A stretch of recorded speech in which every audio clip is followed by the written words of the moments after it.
Sherlock Holmes et l'arme secrète, Sherlock Holmes and the Secret Weapon, un film américain de 1942 de Roy William Neill, scénario de Scott Darling, avec dans la distribution Basil Rathbone, Nigel Bruce, Lionel Atwill, Karin Verne, Dennis Hay, Holmes Herbert et Mary Gordon. Le sujet.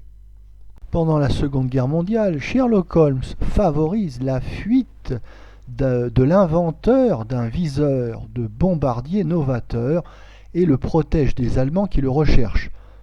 L'inventeur part se réfugier à Londres et, inquiet de la portée de sa découverte, décide de confier à 4 scientifiques connus par lui seul une partie de son œuvre et remet à sa fiancée une codification des noms de ces 4 hommes avant de disparaître.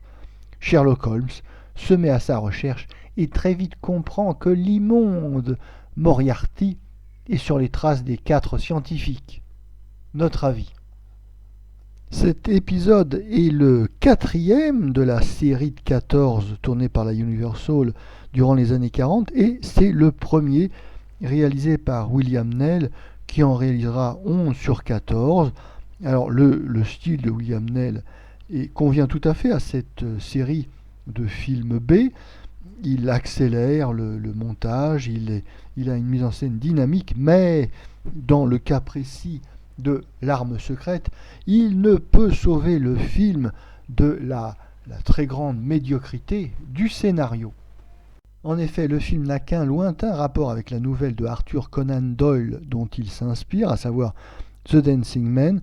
Alors d'une part, nous quittons le Londres de l'époque victorienne pour le Londres contemporain de la Seconde Guerre mondiale, mais d'autre part, et c'est plus grave encore, l'intrigue, l'histoire est sacrifiée à un discours de propagande anti-allemand totalement indigeste. C'est du bourrage de crâne qui gâche toute l'enquête et tout le film.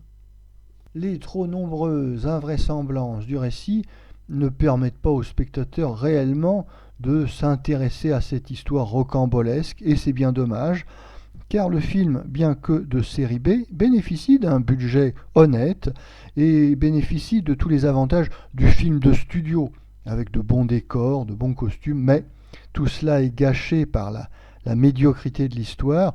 Oui, c'est une trahison pour tous les amateurs et les admirateurs de Sherlock Holmes.